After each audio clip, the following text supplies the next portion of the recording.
Kaya na nga may viral ngayon yung security guard at saka yung sampagita girl. Kaya na nga may viral ngayon yung security guard at saka yung sampagita girl. So my opinion, pareho po silang may mali.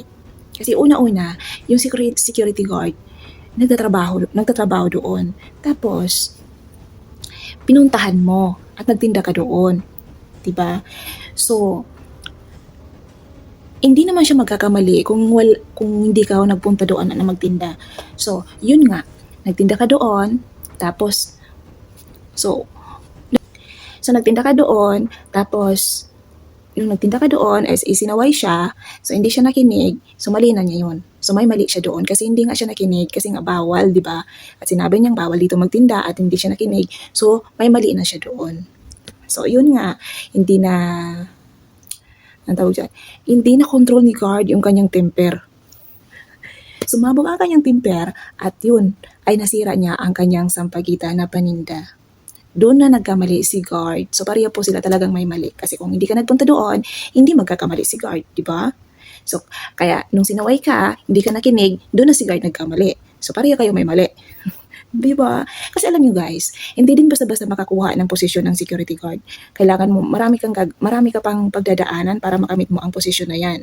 Magti-training ka, bibili ka pa ng mga gamit mo ng ilang buwan bago ka issue yung license mo. Alam mo yon. So, kawawa lang siya kasi nga, siyempre may pamilya din siyang binubuhay, di ba? Siguro may personal siya na problema, kaya siya na hindi niya na-control ang kanyang sarili.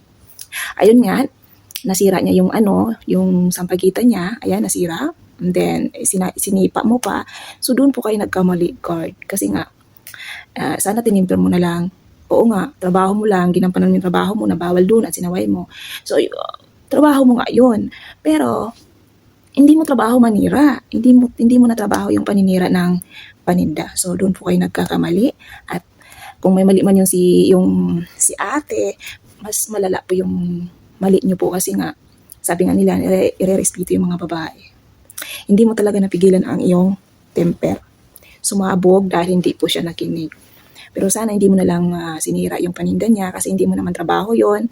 Kung hindi man siya nakinig, hindi siya umalis, paalisin mo lang paulit-ulit. Kahit bumalik pa siya, yan, paalisin mo lang paulit. Kasi yun nga ang trabaho mo eh.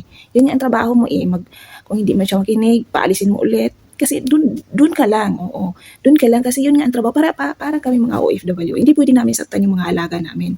Sasawayin lang namin ng paulit-ulit. So, kung hindi sila makikinig, kailangan natin i-adjust. Kailangan natin mahaba yung pasensya natin. Kasi nga, yun nga yung ating trabaho.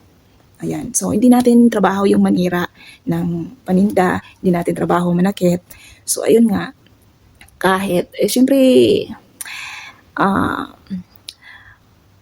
mahirap din mawalan ng trabaho. Ayan, mahirap mawalan ng trabaho. So, sana ay makakita ka pa ng siguro pagsubok lang sa yan, guard.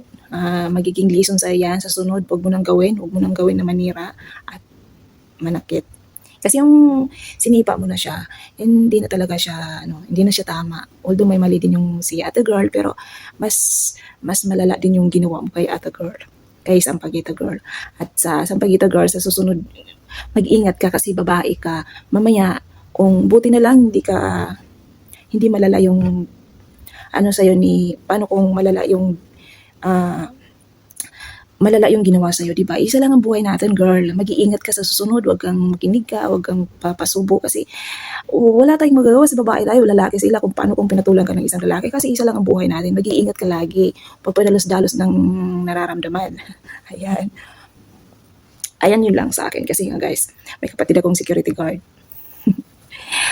Ayan nga, sana ay magiging lesson yan sa mga security guard at magiging lesson din sa mga kababaihan na katulad ko na makinig naman tayo minsan. Huwag natin ipahamak yung dahil tingnan mo dahil hindi ka nakinig, napahamak si Kuya Guard. Natanggalan siya ng trabaho, di ba? So, yan lang. Let's go.